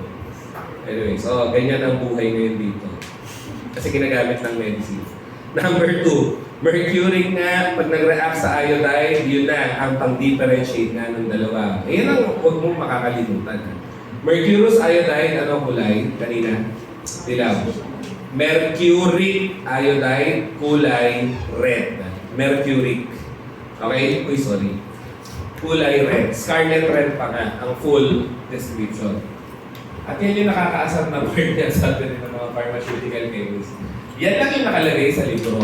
Pero in reality, bihira mo makita na scarlet talaga siya. Red lang. No? But anyways, hindi natin masisisi ang mga gumawa ng libro. No? Yun lang. They were authorized to do that. And it was peer-reviewed dito. Yun lang. Scarlet red, ha?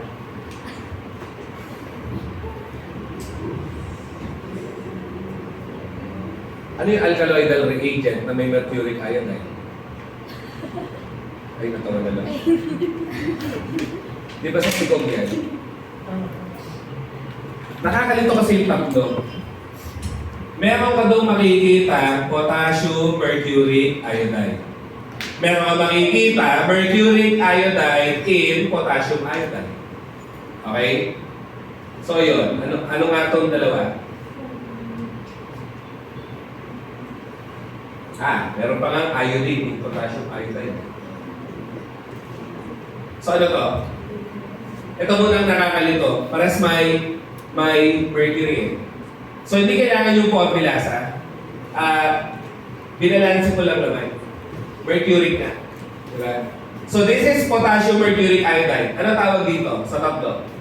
Collectively, we call them alkaloidal reagents. Wala pa nag-thesis na alkaloid at in-extract. Diba? Nagamit kayo yan eh. Sila Balzer's reagent, Meyer's reagent, Wagner's reagent. So wala nagre-react. Sige na. So yung may mercuric iodide lang na nakadissolve sa potassium iodide solution ay Balzer's reagent. Yung may potassium sa complex salt or double salt nga, Meyer's reagent. Yung iodine lang, Wagner's reagent. At kaya nga kami hindi nalilito, ito kasi hindi naka-complex, di ba? So, ito may potassium sa complex salt. Ito, nakahiwalay eh. So, wala siyang potassium sa complex salt. Ang pinakamadali nga yung pangatlo. Kasi yun ang yung mahalaga. Kung ayaw, wag. So yun, tatlo nga silang confusing. Kasi pare-pare silang may iodine. Okay? Pag may iba pa, di ba? May Sonnenschein's reagent pa, phosphomolybdic. May Schaedler's reagent pa, phosphotangstic, o doon sa pigogdala. Ito kasi yung inorganic yung laman, talaga. Inorganic salt. So again, para sa ng alkaloidal reagents, pang-detect kung may alkaloid kang na-extract. Kasi kapiranggot lang yan eh, sa mga plant parts na leaves, stems, bark, etc. So, ang tagal mo nag-extract ng alkaloid, gusto mo i-assure na may nakuha ka. Kasi ito mga to, they precipitate the alkaloid and form colored salts. Okay? So, yun ang purpose ng alkaloidal reagents mo. That's basically. Ba't kaya? Iisip siguro nila kung teacher ba talaga yung nagtuturo.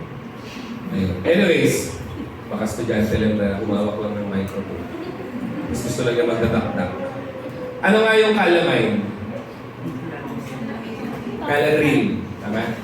Caladril tsaka calmo. Diba? Calmoseptin. Alam na alam. Anong kulay?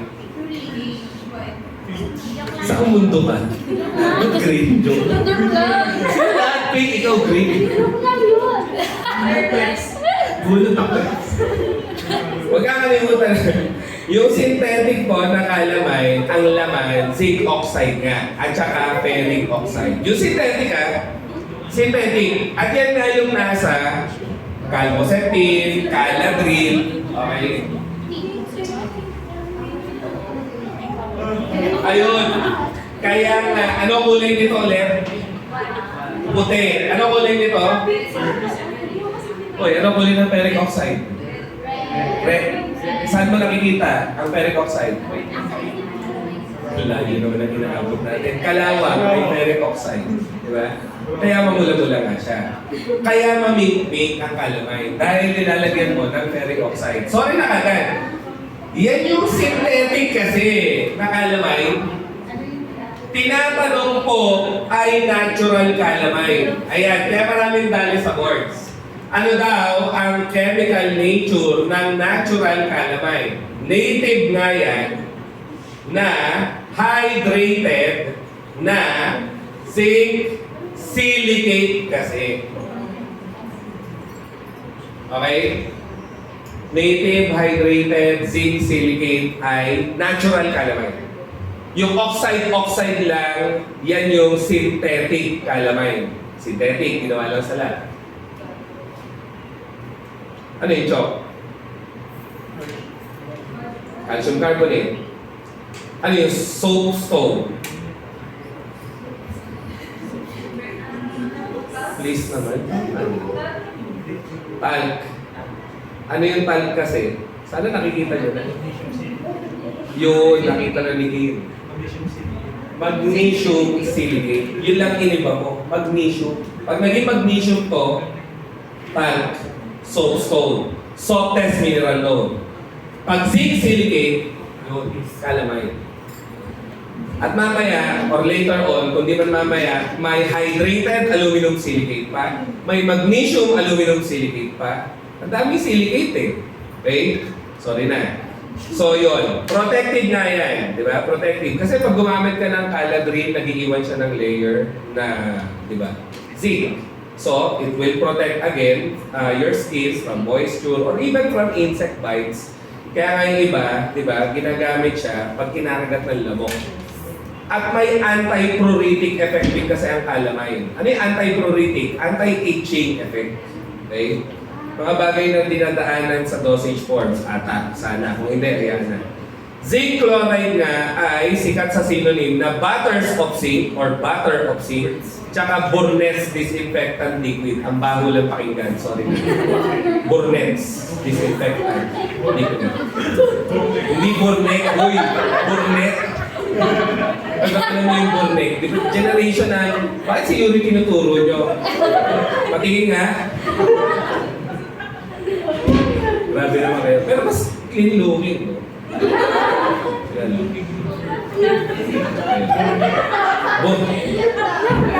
Bournett's, ha? Hindi Bournett's.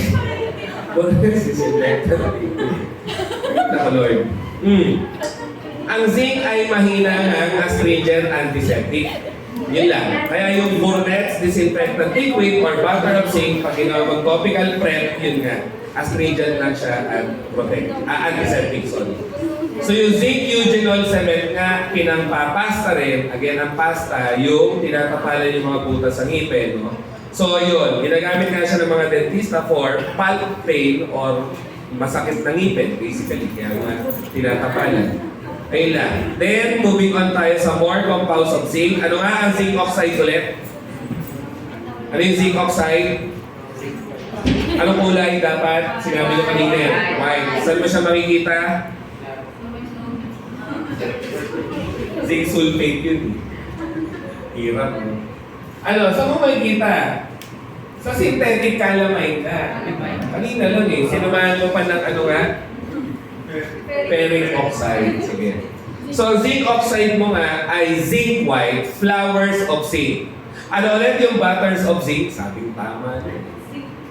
Butters of zinc, chloride. Yung flowers kasi, oxide. Okay?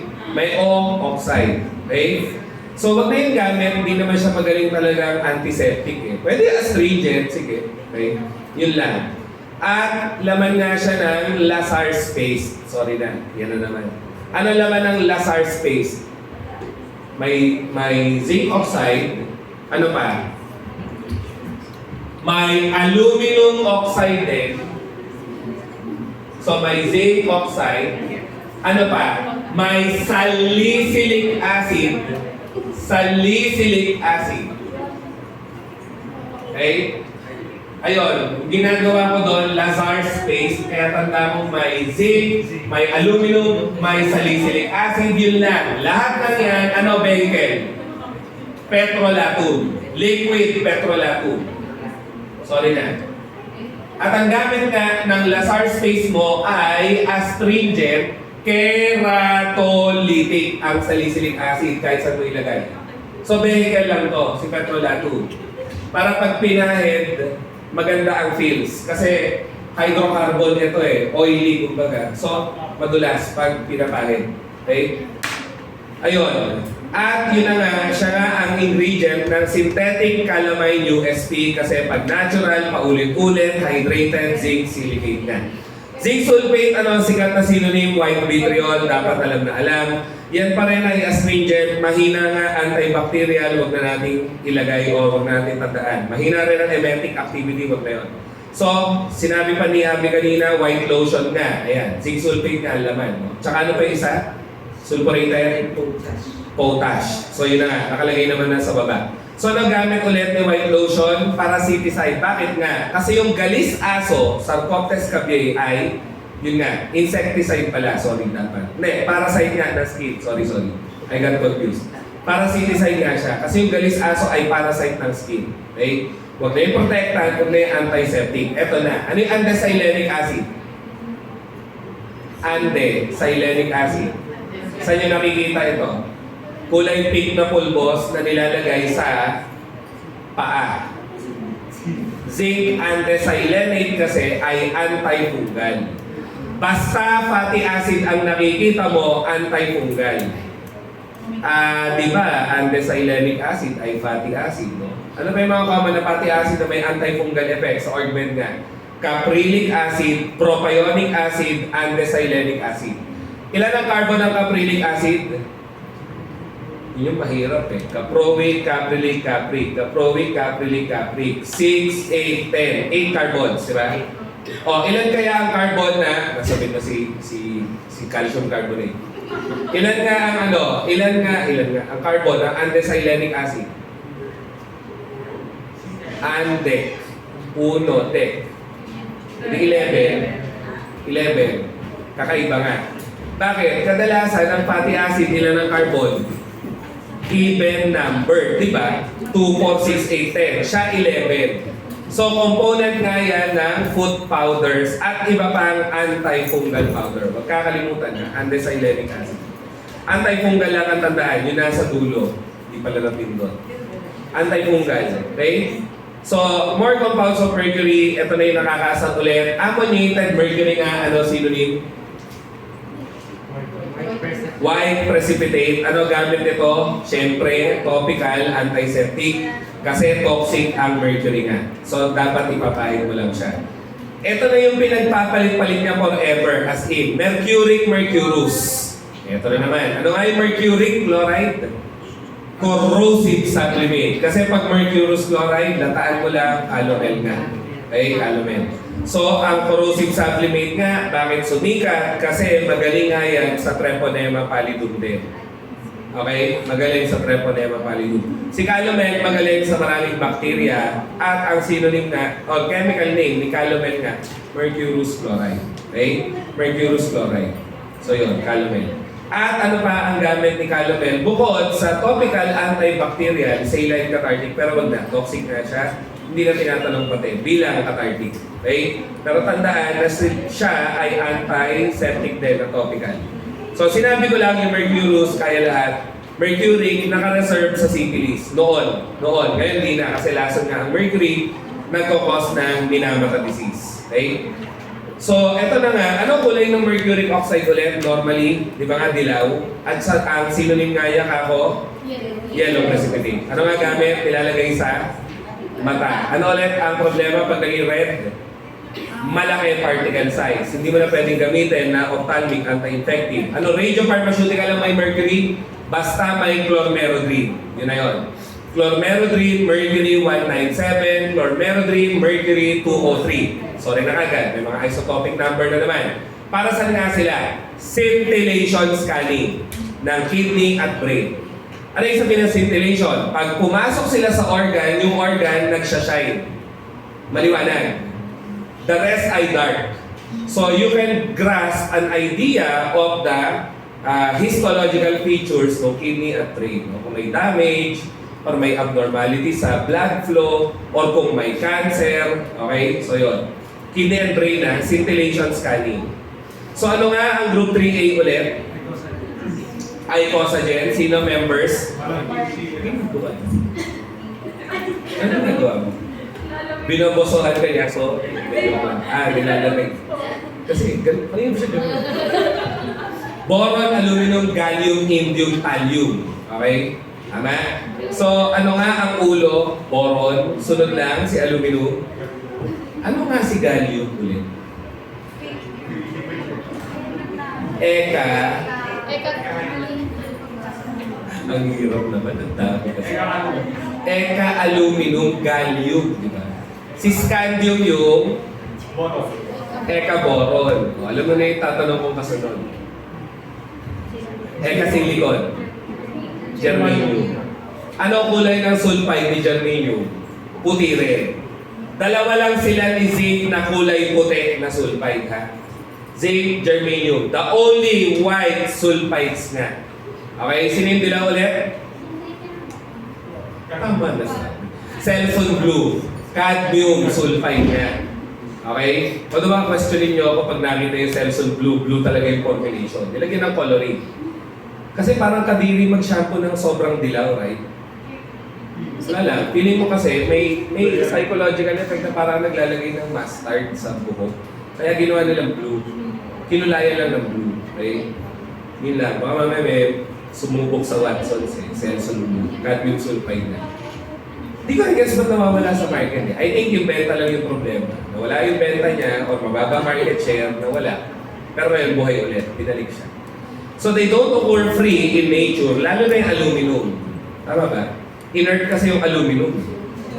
Pwede mo nga gamitin aluminum foil. O. Isipin mo, iniinitan mo yung aluminum, hindi pa rin nagre-react sa pagkain mo. Inert. Patunay na unreactive siya. Okay? So ano ang metalloid sa kanila? Yung ulo, boron. The rest ay metal nga. Ganun lang. Ano yung TL? Thallium ha? Thallium. TL yun. Ay yung IN? Indium. Sige. So yun. Boron, di mahalaga. Pero yung boron na nagiging borate, orthoborate, metaborate, pyroborate, ay toxic na. Anong toxicity ulit ng borates? Boiled lobster, di ba? Ayun, ang dami na kasi, sir. Tama na kasi. Hindi, pero recall nga yan. Yan ang inorganic eh. Ganyan talaga siya. Parang trivial na na-challenge yung memorya mo. Wala masyadong ina-analyze in interpret. Okay? So, yun. So, boron nga, well, okay na tayo doon. Nagiging orthoborate, pyroborate, metaborate. Tapos, ano nga ang sinabi ko dyan? Si boric acid, lagyan mo ng methanol, lagyan mo sulfuric acid, o doon yung minention ko. Minention ko yung alin, green bordered flame. Okay? Green bordered flame. Ayan, nasa baba.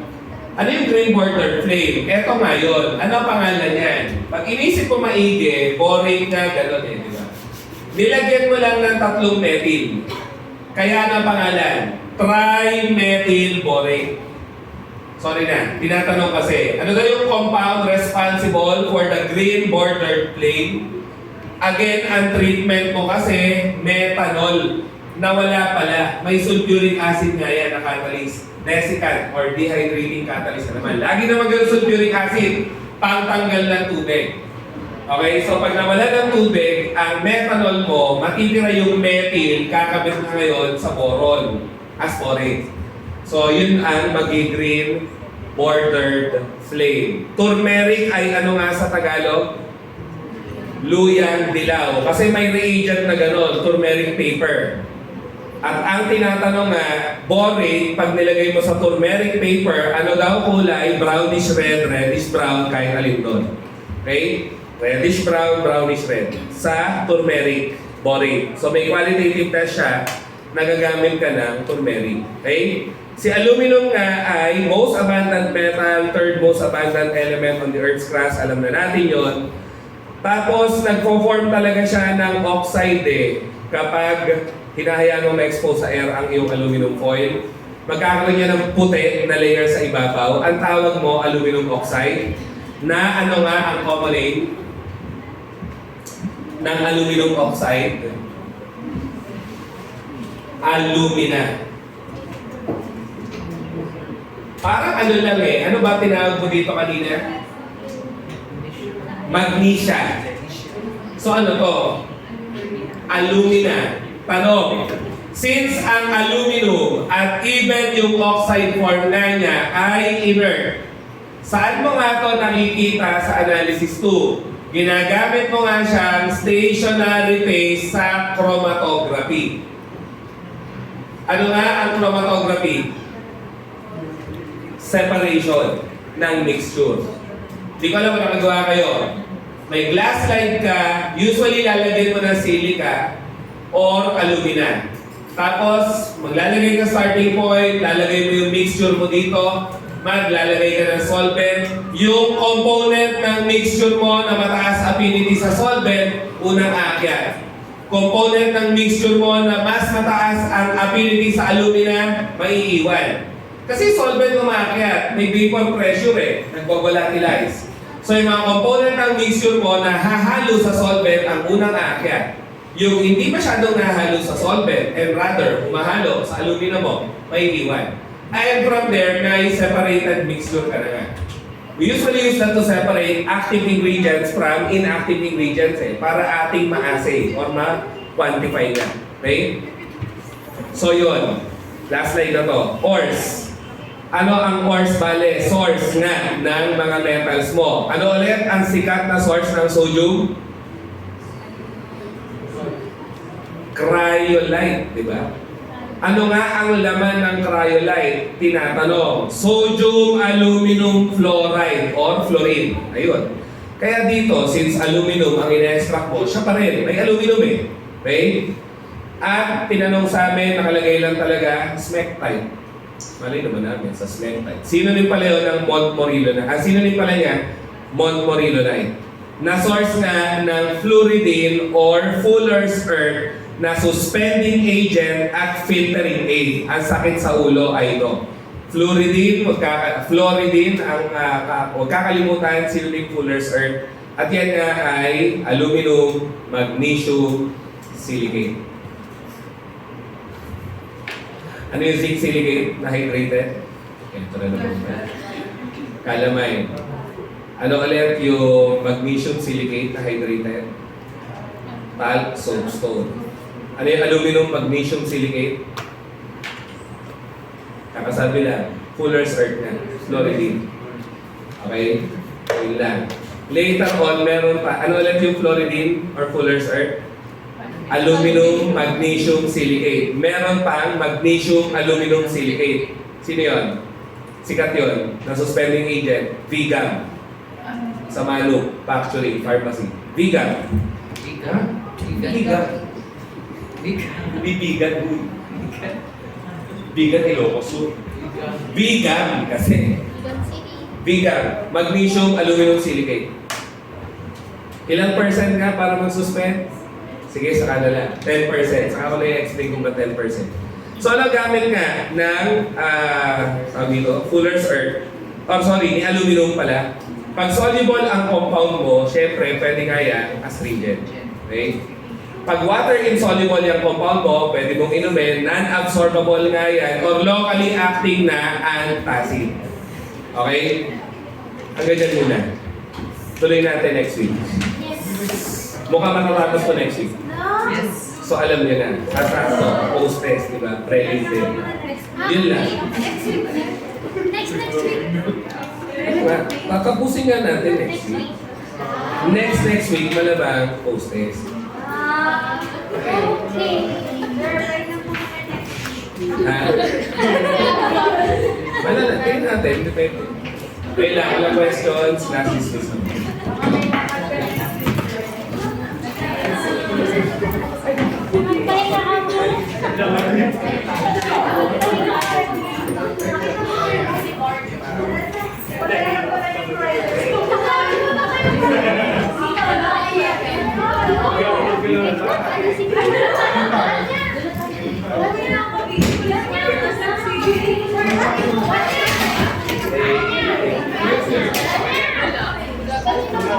Good luck na.